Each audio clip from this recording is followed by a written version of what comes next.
This is the Saw Revo. It's a design we've been working on for like 7 years. It's designed to be a very light aerobatic monoplane that's easy to assemble, inexpensive to own in comparison to other aerobatic airplanes of its type. It's the first truly designed aerobatic airplane for a person that can't spend $500,000 on a very nice aerobatic airplane. So the price point will allow a lot of people to enjoy aerobatics without having to mortgage their house.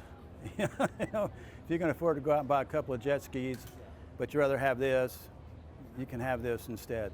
You know, so the average person with the average job that has a desire to have an aerobatic airplane mission specifically designed for aerobatics, they can. Only weighs 527 pounds empty, currently powered by 80 horsepower Rotax, soon to have a UL powered 350 engine on the second airplane, which we just now started. Wings are carbon fiber, but we also will have a aluminum structured wing as well to have a different price point of the kit. The performance between the two aerodynamically are identical, so from a performance standpoint, there's really no gain one over the other. It comes with a welded steel tube fuselage. It's got push-pull control systems all the way front to back, ailerons, elevator. Rudders are typical cable operated.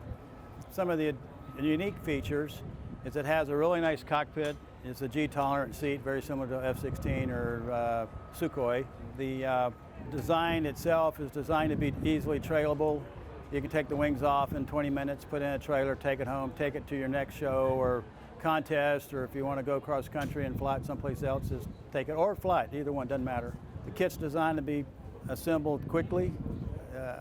The fuselage, of course, comes pre-welded, pre-painted and all that, and so if you get the kit, you know, like say Friday at lunchtime, open the box, pull the fuselage out, add the control system into it. There's about 8 bolts.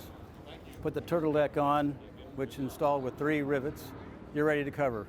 It's designed to spend the least amount of time in the shop so you get in the air quickly as possible. The kits are going to run between 30 and 35,000 for the metal wing, which is everything but engine, propeller, and avionics. You could easily do it for under 70 if you do the work yourself, do the covering yourself, do the painting yourself and all that kind of stuff. If you're going to have some help with that and you have to pay for some of that, you can still get it under 100 grand, no problem. The instrument panel is very much like a sailplane, very compact, and everything you need is right there. It's a very straightforward airplane. It's got a nice gentle stall. Very controllable on the ground. Anybody that's proficient with a tailwheel airplane, J3, Cessna 120, whatever, Citabria, Decathlon, won't have any trouble flying this airplane at all. We're going to try to open up a whole new market. We're not taking away from an existing market. We're creating a new market where there's a void in aerobatic airplanes. And so that's really what our intent is, for young people to have a thing they can springboard off of, and other people who maybe left aerobatics because of the cost will come back.